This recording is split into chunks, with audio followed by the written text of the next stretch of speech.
జొన్నపిండి సోయకూర సర్వప్పం చేసుకుంటున్నానండి.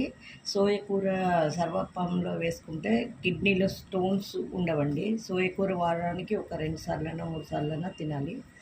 నేను జొన్నపిండిలో ఉప్పు, కారం, జీలకర్ర, ఇంగువ, సోయకూర వేసి కలిపేసుకున్నానండి. కొద్దిగా పెరుగు వేసుకొని సర్వప్పం చేసి చూపిస్తాను. మూకుడికైనా పెట్టుకోవచ్చండి. నేను పెన్నం మీద చూపిస్తున్నాను ఈరోజు. పెన్నంకి నూనె ఇలా రుద్దేసుకోవాలండి బాగా నీట్గా. దానిపైన ఇది పెట్టి ఒత్తేసుకోవాలి. సర్వప్పం పిండిని ఇలా ఒత్తేసుకోవాలండి. మధ్యలో 5-6 చిల్లులు పెట్టుకోవాలండి. సోయకూర చూడండి ఎంత నీట్గా కనిపిస్తుందో దీంట్లో.